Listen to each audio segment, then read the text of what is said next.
well, you're too old to get married. I've never thought that I did deserve to be loved. We dated because I really, really liked him. But then it ended because he told me he was just killing time with me. What? What's up, y'all? Welcome to another interview with one of my recent clients who got engaged. What? Dr. Turkeisha Moore, I am so excited that you have decided to bless us and grace us very shortly after your engagement. Show that ring, girl. Show that ring.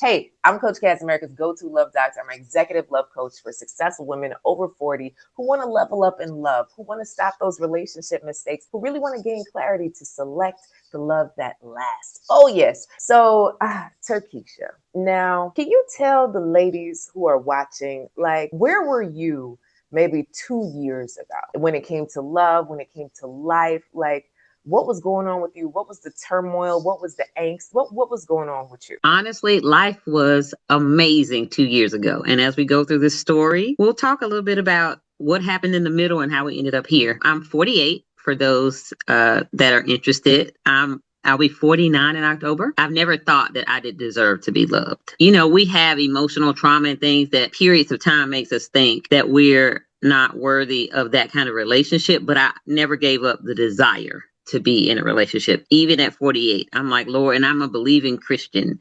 And I'm like, Lord, you did not give me this desire for nothing. You gave me this. And I just firmly believe that there is a man out there who is for Turkeisha. And so I had an amazing job 2 years ago. I started my doctorate degree. So it was great. I had money that I could just, take a trip here, there, buy what I wanted, all the things that will become important later. But I wasn't in a serious relationship. I was swiping. And if you know the swiping, it's just some days are good and some days are bad. And you can get burned out with the swiping because you meet people who they sound good in the beginning and then they're not. And I actually met George. My nickname for him is OMG, Old Man George, because he is 48 also. But he acts like an old man sometimes. So when I met OMG about 2 years ago, I was in the height of a career, starting my doctorate degree, and we hit it off immediately. I think this was probably about the time that I joined the Real Love Network. Let me just say that to be in a community of women where no one is clamoring to be the first person to get married or the first person to get a man. It really wasn't about that. And I have been telling everyone since then, like, this is not just about getting a man. You got to fix you first. And there were some times when Celeste was in there and she'd say something, we'd be like, wait. Never mind. Or Coach would say, well, what did you do? I don't want to talk about what I did. That's not what I'm here for. But the community, I think, is what drew me to it. I feel like my sister sent me something from Instagram and I immediately followed you on Instagram and you started talking about One Woman Live. And I was like, I'm going. Had no clue, I had never been. And as a part of the Real Love Network, I was like, I'm in there. And so I just think the community, I've made friends. We text and chat outside of the group. 2 years ago, everything was great. And I actually met George and he ghosted me. Okay, y'all, we hit it off. We had amazing dates. We spent time together. We would be on the phone for hours and he ghosted me. So I was like, wait, ghosted me. Oh, I wish he was no, here to tell the story. Yes. I told him, I said, you should be thankful that I gave you another chance. Okay. He ghosted me and he tells it better than I could. He just had a lot going on mentally, financially, but he did not communicate that to me. He kind of just disappeared. Now he told his family members, I met this girl. She's amazing, but I'm not good for her right now. I was like, you couldn't tell me that? So I go back to swiping and I met, and connected with a couple people. And there was one that I thought was going to be it, but he wasn't able to commit at that time. And I feel like I talked about him once in one of the weekly sessions because I really, really liked him. Like we dated, like he was dating me and courting me, which I think drew me to him. But then it ended because he told me he was just killing time with me. Oh. And I said, oh, wait. I don't just kill time with anyone. My time is precious. I do. No, thank you. I would not like to continue doing this. So I was just swiping, and I really started focusing on grad school to finish this degree. And about that time, I lost my job. No. Okay, And wait, pause. So you dated this great guy, George. He ghosted you. You're in the real love network. You meet a new guy. You're like, oh, maybe this it. But then you lost your job. What? Like, in terms of your own self esteem, right? Because I feel like so much for professional women is connected to our job.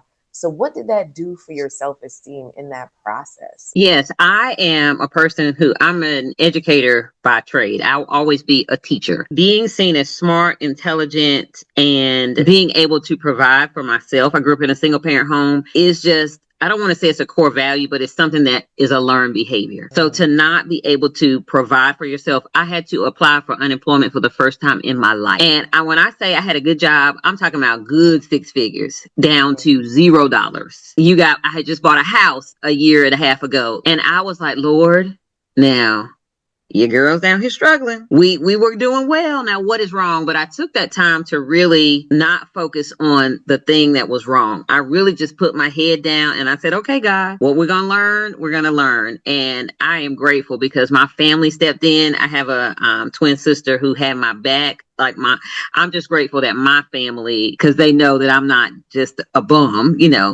they were like, we got you. And I'm the person who helps, we help other people when we can. It was a hit to my self-esteem, I'll be honest. Because Turkisha, who's in graduate school to get a doctorate degree, is now on unemployment. Like, how does that match? It was tough. It was tough. I still tried to show up, I ended up going to Wanted Woman Live, I think. And I don't even think I had a job then because it was in September and I didn't start a job until December. But I Mm. knew I had to be in the room. What a difference a year makes.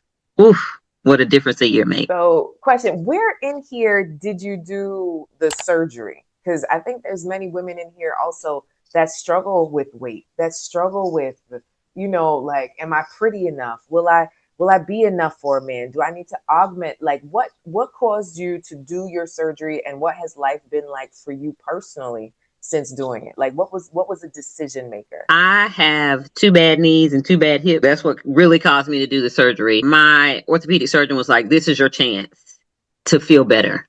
He was like, you're too young to be hurting every day. While we all want to look good, I honestly think that I'm cute anyway. Size was never the thing for me. It's always in the back of your head, but it wasn't the thing like, oh, I can't get a man because I'm larger. I will say that I still struggle with body dysmorphia because what I see in the mirror is not what other people see. So I still struggle with the 200, almost 300-pound person with the person that I am now. George actually was like, why did you do that? He likes a fuller, fluffier woman. And he was like, no, you were fine back then. So the surgery happened probably this August will make 2 years. And that also I was dating someone. Listen to this, y'all. I was dating someone and he did not come to see me in the hospital. Oh no. My friend had to spend the night with me in the hospital. This is a friend who has a husband and 3 kids. For my own responsibility, I didn't ask him Mm. to come. But I also don't think I should have had to ask you. As we're having this conversation, I'm like, well, I just want you to know that I will admit that I didn't ask you to come. But I do want you to know that my feelings are hurt because you didn't come. He acted like I had said something wrong. Like there was no ownership of him not coming to see me in the hospital as I'm having surgery. And I was like, oh, no. He told me I was stressing him as I am at home recovering with a tiny stomach. No, sir. We're not doing this. So I cut him off. I think what the Real Love Network has shown me is that it's okay to choose no. It's okay to choose no. In the past, I would have stayed and been like, oh, he's fine. It was just the one thing, blah, blah, blah. No, that's not fine. We think, oh, if I make him mad about this, he's going to leave. Well, he needs to leave. Like that one needed to go because that was the wrong thing for me. And I think we have to be okay. Like me asking you to come to the hospital is not too much. I think we've been taught that what we ask for is too much. To me, that's basic. Like when people are ill and need you, you show up. And I realized then that like he's not a person who shows up for his girl.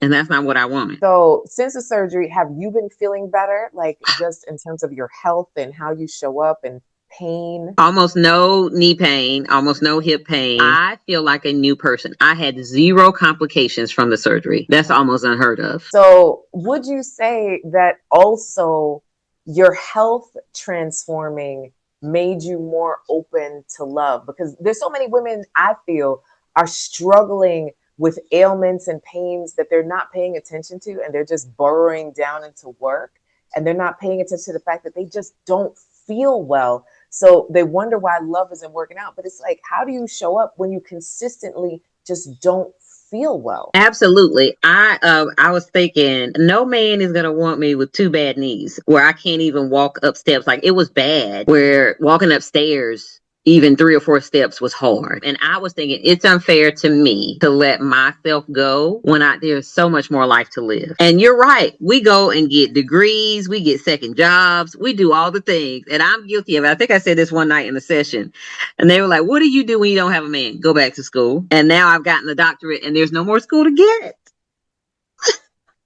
I'm like, I don't know what it will do, but I go back and get a degree. No more school. Oh my goodness. Yeah, we go back and get all the degrees, all the letters to kind of bury yourself in doing something of busyness to not pay attention to the fact that you're alone at home. I think that I'm 48 and I think that, and I've had a family member, I will not say who it was. This was probably 20 years ago because I have said, I wanted a baby, want to get married. And they basically looked at me and was like, oh, you're too old to get married. So it was probably 15 years ago because I was over, and this is a close person to me. And I think that oftentimes we are taught that it's wrong for us to want companionship in a relationship. And that's absolutely not true. We are 40 and fine. I'm about to be 50 and fine.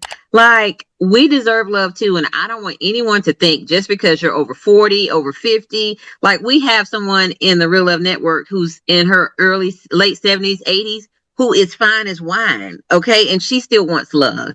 And I think that it's unfortunate that we let other people tell us what we should want for ourselves, but we do it. That's good. So, do you think any part of your upbringing blocked you from love? Absolutely. I grew up in a single parent home, and my mother was the super single mama. Okay. She did it by herself, but I think that became a badge of honor as opposed to a weight. It was a weight, but it wasn't a acknowledged weight. And she's never been married. I did not have an in-house role model. My grandparents were married. Both sides were married until their deaths. I had one aunt at the time who was married and one uncle. And we have some close cousins that have been married for years, but there were very few like authentic relationships. I was a sophomore in college before I believed or understood that people who were in two-parent homes had problems. I will never forget, my sorority sister was explaining something and I said, wait, what do you mean? And she was like, girl, we had problems too, because I grew up thinking if I had a daddy, everything would have been fixed. And I think that my mom was seen as a very strong personality, even mean at times. So I have often gone to the other extreme of being too nice and taking the bad treatment and the other things because I don't want to be mean. I don't want to be seen as bitter and all the things. Definitely upbringing played a huge part, I think. Okay, so I remember at the last Wanted Woman Live, which is our annual event that happens in Fort Lauderdale, like literally you coming up to the mic with a question. And I feel like you had a breakthrough at that event. Do you remember what that question was? I think it was something about like, how do I do this? I've met someone, it seems to be going well, but I am scared. Like, I'm so afraid that something is going to go wrong and mess it up. That's a common question right there that I hear all the time, right? So from clients to members of the Real Love Network to VIP to women who come to our events is, like so scared to self-sabotage it, especially if you haven't experienced it before. A part of you is like, do I really believe this? Can this really work out? Will this really happen for me? Who was it talking? It wasn't Celeste. I can't remember who was at the podium. One thing they said is, was it you? Yeah. Oh, well, whoever it was told me off. That's why I was like, whoever it was like, girl. That was me. Sis, I should have known it was you. It was like, sis, one of the things you said was to just be. I think that's what I am not good at, just being, just in real life. I do the things, ask the things, all the things. I cannot just let something happen. Or I couldn't. seems like I did. But that was one of my things, like, how do I do this? Initially, I was so scared because we literally picked up where we left off, which is crazy. Wait, how did he enter your life back? Wait, we skipped Okay. a whole section, ma'am. Yes. We were still Facebook friends and friends on Instagram, but like we never said anything. So it was September 1st, and I was sitting on my couch, probably watching Hallmark, eating me a snack. And he pops in my Instagram inbox and it's like, hey. And I was like, hey. In the beginning, I was kind of like, what you need? Blah, blah, blah. He's like, what you been up to? I'm like, I've been great. I finished my doctorate. He was like, oh, I want to hear more about that. And I remember rolling my eyes like, oh God, here we go again. And he was like, here's my number. And I said, well, here's mine. I can't wait to talk to you because you ghosted me. Like, that's not how that works. He called me and we talked for hours. I mean, it was like I saw him the day before and we kind of caught up on all the things, and he apologized and said, I just was not in a place in my life where it would have worked. He said, I would have torn your life up because I just was not ready. And that acknowledgement alone for a Black man to say, like, I did it and you're right. And he said, I would love to try again, just get to know each other. But he was like, I understand if you don't want to. I think a week later, 2 weeks later, we had a pizza date. We love pizza and have literally been inseparable since then. He's my OMG. He is literally my best friend. We have such a good time together. Now, every relationship has issues. I'm sure I get on his nerves and he gets on mine. He definitely gets on mine. But he's still worth it. And like we talk all the time, like neither one of us has done anything that makes us think this isn't going to work. Like it's still worth it with him. I never saw it coming. I literally was in a place like I got my doctorate. I am fine. And Lord, when they come, they'll come. And I think that was the moment God was like, okay. And I remember being in church last year sometime, and God said to me, this is the moment that everything changes. And things just started happening. Like I have a job now that I never thought I would have. Like I'm leading a private school as a head of school. I'm a fiance. That's crazy. Because last year, this time, I was not. But I never thought I would be the one to say that it was worth it. Every single bad decision, every single terrible relationship, this man makes it. And I don't know if you can say it makes it worth it, but I understand. Nobody says the pain is worth it, but it definitely got me to a place where I am today. If we had tried it 2 years ago or even 10 years ago, we never would have made it. Timing is everything. So, question, how long have you guys been officially back together? Since September 1st, so 5-6 months, which is crazy. Because how is this happening in like 6 months? But he said he literally knew. And it was me. I was like, I don't know. But he said, I knew. He knew. He told his aunt he knew. And I was like, you do? He's been telling people that we were going to get married for like 2 months. And I was like, are we? So did you have a click that made you say yes in your mind before he proposed? George is such a provider. He is so thoughtful. And we were at Walgreens, and I'm not going to cry. I might cry. I've been crying all weekend. We were at Walgreens and there was a young man sitting outside. George gets out and talks to him, gives him a couple dollars. And he starts saying, like, you don't have to do this. He gave money for a hotel that night. He was like, go to Sober Living. He was like, I did it. You can do it. And he does that stuff all the time. And I literally took a picture of him talking to that young man. I sent it to my friend and I said, this is why I'm going to marry him. His heart, and he is such a hard dude on the outside, but his heart for people is amazing. Like he loves people. He will give people his last to help make somebody else's life better. And he does it all the time. Like even Saturday, he calls me. He was like, what time are we going to dinner? He was like, yeah, we were supposed to do something Saturday morning. He said, well, yeah, we got to help this guy get into sober living.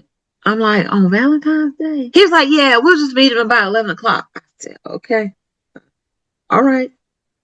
But he is a person who, like, he wants to see people succeed and have a better life. And he said, I've seen the other side and I know how good it can get. He said, like he says it now, life just got good. Do you know what I love about what you just said? I had another client that was semi complaining that her man would strike up extra conversations with people who had been where he had been, right? And she's like, man, Coach Cass, it's always like an extra 20 minutes when we go out because, like he's pouring into another person. And I invited her to look at it in another way, right? Like, look at how amazing that he's been through something that now he wants to help someone else. That generosity, that spirit of Mm, kindness is something that you want in a man. It should not repel you. So you have to ask in and of yourself, why are you in such a rush, right? Like, why are we always in such a rush to do the next thing? Like, where are you going? To the couch to eat some steak? Like, yeah. what are you doing that you can't slow down to bless someone else? And I'm telling you, you're going to love that. And since then, she has been looking at it with a different set of eyes that she loves it. And so now for you to share this about your man, that he had sobriety. So then he went through sober living. So now this is something that he is ministering to others on the street. And you're not complaining about it. You say, all right, well, I guess it is what it is. I could eat steak and eggs a little bit later, to be able to help my man in his ministry. So I just want to say that kudos to you for seeing it as a gift and a blessing, his generosity, because there's so many women that are intimidated by it. I remember another woman that was like, oh man, he is so generous. Like, are we going to have any money left? Because he's so generous. But when you're generous, like, you will always be blessed and you will always have money and it will always work out in the end. Oh, that's so good to And generosity was one of my, if I had a list, generosity was on it. And we actually had a conversation early on. And I said, looking at my, I think it was Tinder profile. And I said, I wanted a man that's generous. Of course, he's thinking about, money and paying bills. I said, that is not what I'm talking about. And it just reminds me that I need to explain to him now. I have a better reference. Like when you are generous to these men on the street, that's what's attractive to me. That's generosity. And my friend always reminds me, she said, you have always wanted someone who's thoughtful like you. She said that has been your top thing. You have always wanted someone who thinks of others before they think of themselves. so good. That's so good. What surprised you most, like being in the Real Love Network? And what would you say shifted for you as a result of being a part of this community? I think what shocked me the most was the different ages of the women in the network. I was around women who are in my age bracket. Like I currently go to a church. I'm a Gen Xer where there are not a lot of single Gen Xers who are publicly saying, I want to be in a relationship. And they like kind of joke with me. So it was comforting to me to have like minded women who aren't afraid to say, it's okay. Also, the support. I think the counseling sessions and the sister circles that we have at the end of the session, where we really get to talk through those questions that you give us, that everybody's like, oh God, and the accountability, because if there's an assignment, we have people who would be checking in and saying, have you done this? Are you doing this? Because I don't necessarily have a network. My closest friends are all married. Well, one's divorced now, but all of them were married when I joined the Real Love Network. So it's just single turkey out here at 46 then trying to figure it out. And they've been married for like 10, 15, 20 years. They don't know the dating scene. And I think the practical tips that you gave us, like the thing you said, swipe 15 minutes at a time or something. And I would be like, I do not want to do this. But I literally would set a timer and go. And that was like, oh, this is really working. So I have to say thank you to you, Coach Cass. Your heart for women and wanting the best for us shines through in everything you do. The little touches at Once a Woman Live, the things you do for the Real Love Network. And I told you this Saturday when you called that on the days that you feel like they never gonna get it, just know that we're gonna get it and we're gonna keep working through, and we hear you. Even if we don't get it the first time, we hear you and we believe in it. So I do want you to know that. Oh man, now you're gonna make me cry. So let's move forward. so so you got engaged this past Saturday, right? And Ooh. I'd love for you to walk us through that day. Everybody loves a good engagement. So can you walk us through your engagement day? George and I, they're my friends from church, but he has kind of been talking to him too. So we were on the phone with them, I think, Friday night, and she texted me and she was like, you might want to get your nails done just in case, you never know what's going to happen. And she didn't know anything. They were just like, she was like, I told you to be ready. I'm like, okay. So there was, the event we went to was set up by an event planner in a historic train depot. So it was beautifully arranged. So he drops me off at the front. I'm walking around literally oblivious to what's happening. Like, I didn't know anything. He called me the week before and was like, send me the flyer. Now, I was thinking if he does it, he's not going to do anything big like this because that's not who he is. I told him I wanted a proposal, but it didn't have to be like a whole song and dance. It could be me and you, blah, blah, blah. We go, take our picture and all the things. He walks off with a random man that I didn't know. And the lady, his wife was like, oh, they're checking in. I found out later they weren't checking in. He was telling them what was happening. So we go and check in and the lady's like, okay, George. And she makes a joke about his name. And then she's like, Turkeisha. Now, Coach Cass, my name is Turkeisha. Not many white people know how to say my name. It's just, so that should have been a red flag for me right there. I was off my game because what? How do you know my name? But I said, yes, you did good. So we go sit down. It's beautiful. I'm taking pictures because in the back of my head, I'm like, if he does do it tonight, I want to remember this night. So I'm taking pictures of the food. He is like, and he starts getting a little shaky to me, but I didn't say anything. And I'm like, are you okay? And he was like, well, you have more gifts coming, but you got to wait until you get home. And I was like, well, I got to wait. I want my gifts now. Because he started giving me gifts like Wednesday or Thursday of last week. So then there's a blonde lady over here that's looking at him and smiling. And I'm like, what? I said, now don't make me shout in here on Valentine's Day. Do we know this woman? He was like, no, I don't know. And I was like, so a few minutes later, he gets up and goes to the bathroom. So while he's in the bathroom, the guitarist comes in and starts serenading tables. I said, oh, this is a nice touch. So he walks toward the table and he comes behind me and stops right here. At this point, I'm like this. And then I look up and I see George and I knew. I was like, oh my God, it's happening. So then they start singing Man I Need, which is currently kind of our song. And I started boo-hooing because then I did know. So George comes around and he whispers something in my ear. At this point, neither one of us know what he was saying because he was crying too. But I heard him say, I love you and will you marry me? I said yes and still boo-hooing. And they're singing the song. I mean, it was amazing. So after that, they come out with a cake from my favorite bakery that has Will You Marry Me on it. He got the cake flavor right and some roses. He had his friend go pick up the cake and the roses and take them to the place Friday night so they would be there on Saturday. I'm still speechless. He planned out every single thing. And of course, the way they planned it didn't work out, but it was perfect. People clapped for us when we left and they were saying congratulations. We got some professional pictures from the photographer that was there. It was such a good night. It surpassed anything I could have ever expected. Because George is not the most romantic person. So for him to put the effort in, for me, was big. He knows I like effort. And that was amazing. I felt special. And I told you this, Coach Cass, that I have no reservations about marrying this man. Now, it doesn't mean he don't get on my nerves, but I have no reservations about spending the rest of my life with him. None. That is so beautiful. You deserve it. Like the joy that you bring when you walk into a room. I'm just happy for you. Thank you. Ah.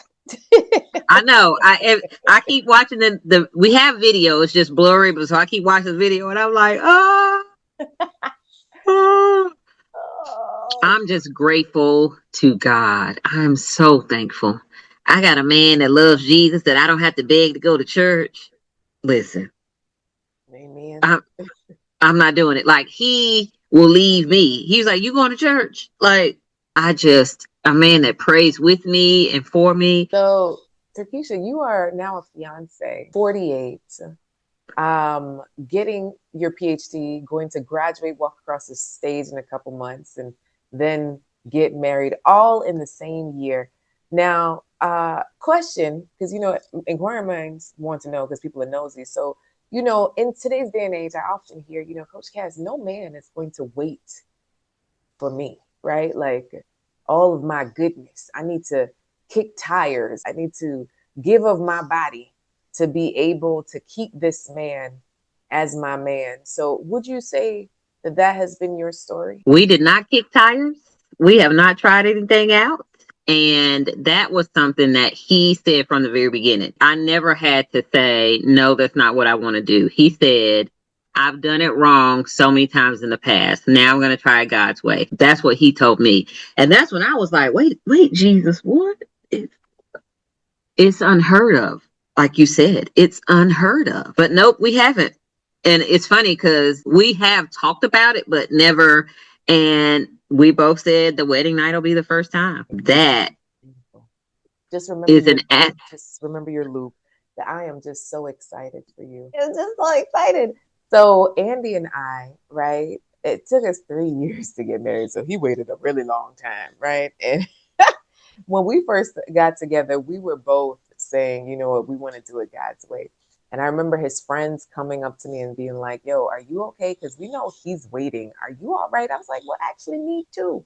So, when you are on one accord, the wait is easier. Now, mind you, you still got to have good sense and, set up boundaries and, be careful with Yes. sleepovers and all that stuff. But it's just like, it was just such a beautiful process for us to wait until our wedding night as well. So I just urge anyone that's listening that if that's a part of the journey you want, like you can connect with someone that respects that. Like you And don't I have to never give up. thought I would find somebody. Never. Wow.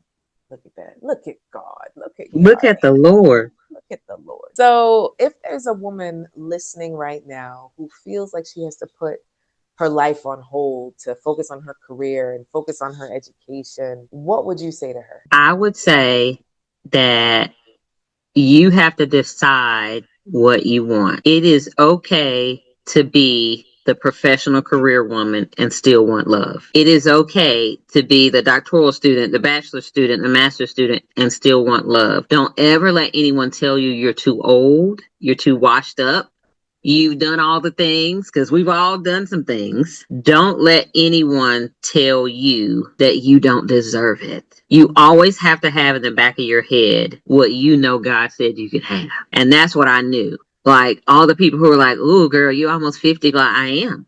But I know what the Lord said.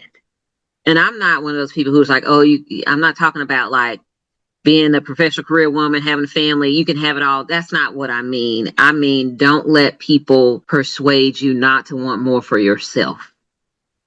It's okay. And I want to talk about our church for a minute. Don't let church, because Coach Cash, that was a huge thing for me too, in the Real Love Network. Don't let church make you feel you have to sit on the sidelines watching other people get married. Because we are good at church about the Lord's going to bring in blah, blah, blah. Well, the UPS man, the garbage man, Amazon man are the people that come to the house. So my sister would always say, you got to leave the house. You got to do something. If you swiping, you got to do something. And Coach Cash used to tell us to go up and talk to people and stuff. And I was like, girl, I don't want to talk to these people. Like, he was like, start a conversation in the grocery store. And I was like, girl, I'm getting my groceries. But I think those of you who are interested in the Real Love Network, if you go into it with an open mind, willing to do the work, and this is not about getting a man, but if you go into it with an open mind, willing to do the work, I think it changes you before you get a man. I think it changes you. Beautiful. That's beautiful. The one part I was going to bring in was like the fact that your sister was getting married. Like, how did that make you feel? You know what I'm saying? Listen, not just my sister, but at my previous church and this one, like I call them the 12-year-olds. Do you know how many 12-year-olds I've watched get married in the past 10 years? And I'm over here like, Jesus, wait, what is happening? And I will say the people who at my current church who really believe and supported my effort to, find a relationship have been so supportive since Saturday. Like they're sharing the post. He told one of my friends, and he's sitting at the table. Like, we had only been reconnected probably a few weeks at that point. He looks over to Jaquana and he's like, "Who's the caterer? We could," and then looks at me, "We could use him for the reception." I said, "What are you talking about?" And she posted on Facebook. She's like, "He said what he said." I was like, "Girl, this is When a crazy." man knows. When a man knows. So, would you say that there's a difference between a man who has been intentional and that you were uh, accepting in your life before, right? Like, can you see a stark difference between what you thought was going to be it versus what really is? Yes, like we had a disagreement in the car on Saturday before we went to dinner. And the reason I love George because he literally pays me no attention. He knows I'm mad. He'll just be talking to me, and 30 seconds later, he was like, "I don't even like. What's the problem?" Like he keeps me very even keeled, which I love. The man is outside now. I done walked in the house after he got on my nerves about something, putting windshield wipers that he ordered on my car because he said you need windshield wipers. The fact that he notices that stuff and I don't have to say, like, I can mention it one time and say, "Oh, I need this." My car, both of our cars went down Thanksgiving. I didn't even say that. Both of our cars. We had packed the cars and like we are headed to my house. He had food here. We came here, picked the food up, we were cooking at my house. Neither car would start. Neither car. This man didn't ask me for a dime. He called people over here and got my car fixed. I, what? Like Coach Cass, in the past, I paid for a man's car to be fixed. Me. I have done that. Okay. The fact that he goes to the store, he'd be like, "I bought you something. Just a random snack," which is what I've always wanted. Like, just somebody, "I thought about you today." And like we talk off and on all day long. And I said, "Lord, I know," because he hates when I can't answer or I don't answer the phone. He's like, "The least you could say is, 'I'm busy, I'll call you back.'" So I try to honor that. But if I say I'm at work, but he just called, "I'm just, what you doing? How's your day?" "Well, my day is going great. How's your day?" And that's something I've come to look forward to. We pray on the way to work every morning, which is something he wanted to do. That's it. Every day we praying every day. And the good thing is, Coach he grew up in a family that fostered and adopted kids, Mm. so he understands the process and all the things. Because I'm 49, I'm going to be 49. I don't know that I'm gonna be pushing out no baby. There are options, we've talked about. So, but I think also I put that, like, the kid thing on a pedestal as my one deal breaker. And in hindsight, and this was me having a baby, not necessarily doing some of the other options. And I think that also hindered my choices because I was very adamant about it instead of going about it a different way, which is what I did with him. So, how would you say you went about it a different way with him? Well, I started the conversation different. I said, there are some things that I need to talk to you about. And this was right when we reconnected. And I said, "I want you to know where I stand on these kinds of things." Instead of saying, "This is a deal breaker. If this is not what you want," then, and I said, "I feel like this is something we need to talk about." And I just laid it out there. And he was like, "No, I understand. And we could talk about it and figure out, whatever." He allowed me to be vulnerable and transparent in what I want.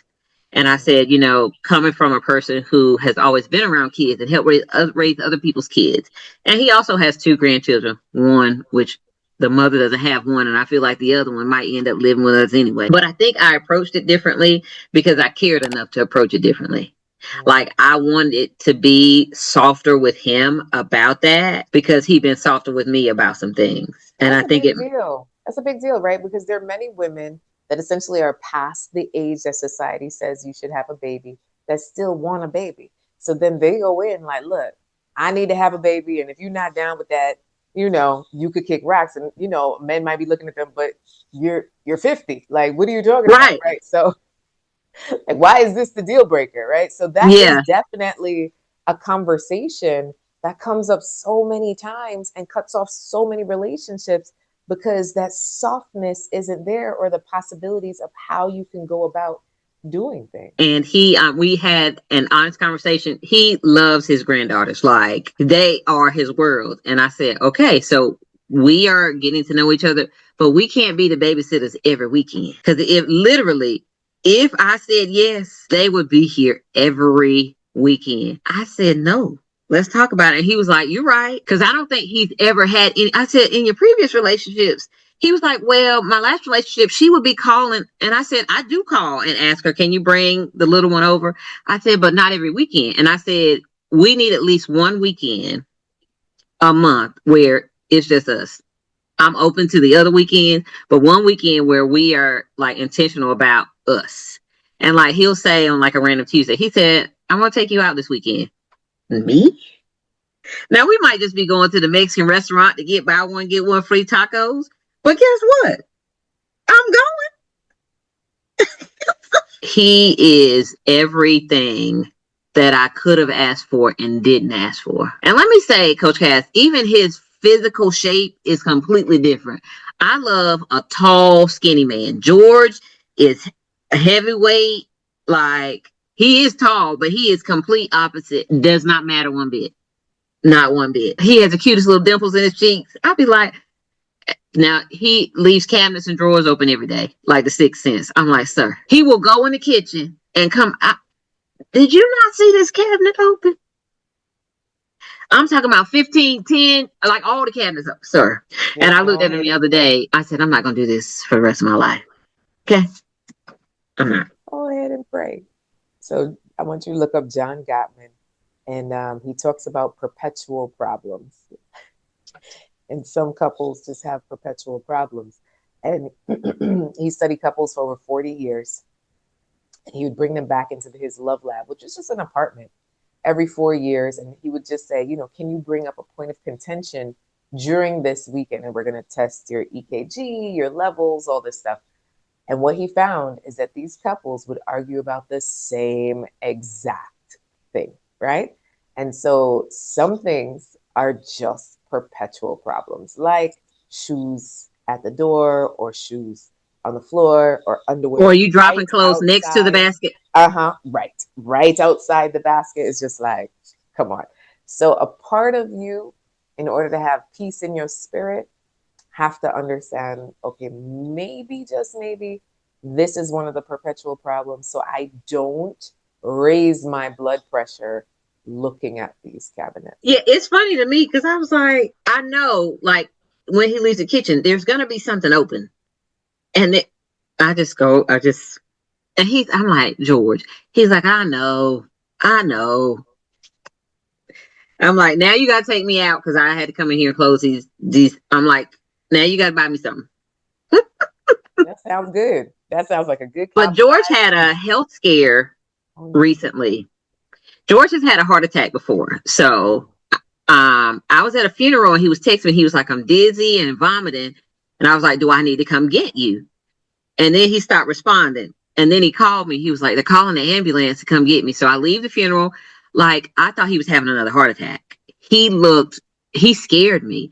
And I think it also scared him. And because the week before he had said, when I'm sick, I don't need people to come and sit with me at the doctor in the hospital. I said, well, I want you to come sit with me.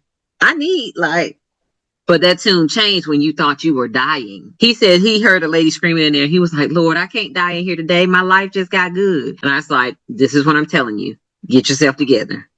So we've changed some eating habits and some other things. But I think that scared him. It scared both of us because I was like, Lord, not my man. I just got him. I was in there praying. I said, Lord, don't let me get loud. I was laying hands and praying because I said, not my man. I just got him.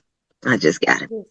It's amazing, right? So when we talk about Black men and taking care of their health, I think of the Cosby Show and Bill Cosby like hiding the hoagies, and he got the high Yes. blood pressure and the salt and all this stuff, and it's like his wife is like, you gotta eat right, and he's still there with the chips waiting. So it is beautiful that you guys have been able to come to terms with, there has to be a shift if we want to be in each other's lives for a lifetime. That is important conversations to be had. And I know that you've already started counseling and premarital, and I just want to say I'm just so proud of you for doing this like the Real Love Network textbook way, and literally seeing how God will continue to bless your life based on the decisions that you've made and the carefulness that you've taken, just like you would with choosing your PhD and which school to go to, like the carefulness in which you're choosing who you spend your life with, how you spend your time together, and really going through the things that really matter to you so that, yeah, you have no reservations. That is just so beautiful to me. Yeah. Well, Anything thank else? you, Coach Gas. Thank you. I'll be at one at Woman Life. Look, the funny thing is, I went. We had just started dating, or when I went to Woman Live. Let me tell you, I got back to Greensboro that Sunday. He was in the bed like he was about to die because I had been gone all weekend. He said, I just don't feel good. I said, we're not doing this every time I go somewhere. He was literally like so pitiful. I said, sir, I go every September. Like, I don't know what to tell you. Get your life. But I was like, oh, you really like me. That's what I was thinking. Like, should have been something on a Seinfeld or Friends episode. He was so pitiful. He was like, yeah, I don't know what's wrong with me. Nothing. He gonna be all right. But when y'all come to our married couples retreat, right? The Oh, ultimate and we're couples coming. retreat, right? Then we can meet and he can know that you're in good company, right? Right. I said, this is my relationship coach. I got to go. Essentially, we just want to make sure that you're right for your relationship to be right. So let him borrow you for a couple days, you bring you back, you're even better. Look, now that you say that, you started dating in September. This past one was the first weekend in October.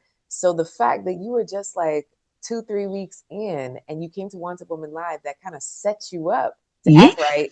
Hallelujah. For your relationship. Glory. Right. Oh And had no man. clue. Like at that point, I was just trying to figure out, can I do this? Like, how do I not mess it up and be open to all the things? And here we are. So, what's one thing you wish you knew at the beginning of your journey? That it is okay to have standards and boundaries and not superficial things like 6 feet, blah, blah, blah, blah. But it's okay to not want to have sex before you get married. It's okay to want somebody to date you. It's okay. It's okay to say, I like flowers. It's okay. It doesn't, you saying what you want and allowing a person to step up to do that is the key. Because we say what we want and then we stay with the person who doesn't do what we want.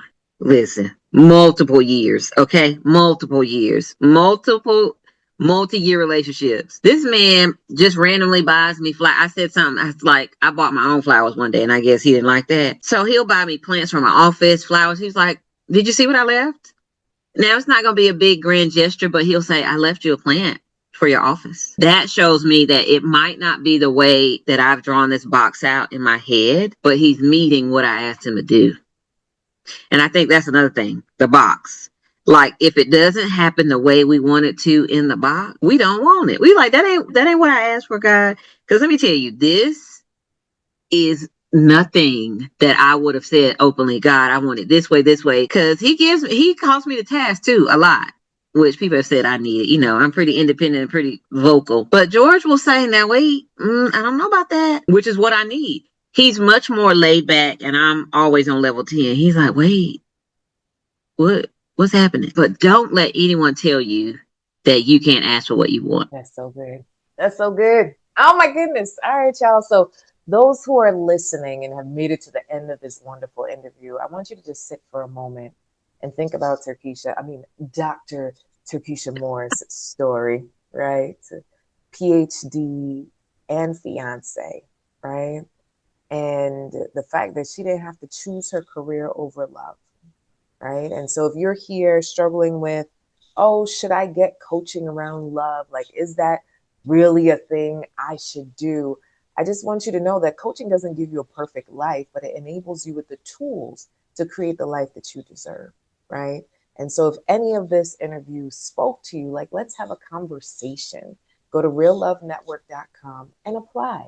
Let's have a conversation. I may not be the right person for you. My team may not be the right person for you, but understand that we've set up a system to support you in your love journey, to help you think through what your choices have been around love, to understand how to attract the right kind of man and say no thank you to the one that's not right for you, how not to self-sabotage once you get into the relationship, and really be able to celebrate you throughout the process. Listen, we celebrate you single, we celebrate you breakups, we celebrate you relationship, we celebrate you fiancés, we celebrate you marriage, we celebrate you through it all, because one thing we know is in regular society, we only celebrate career achievements. But here, we celebrate life achievements. And a part of you is more than your work.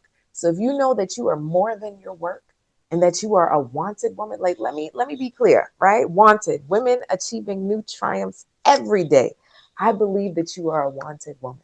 Even wrote a book on it, a bestseller, okay, on Amazon. But I really want to make sure that you understand that you don't have to choose between love and career, and that you could have them both. I'd like to say thank you so much for joining us here and sharing your story transparently. Thank you, Coach Cass. Thank you. Make sure y'all subscribe, hit the notifications, all that good stuff. Share this episode with a girlfriend, right? And I'll see y'all next time. Bye bye. Keep loving, keep laughing, keep living.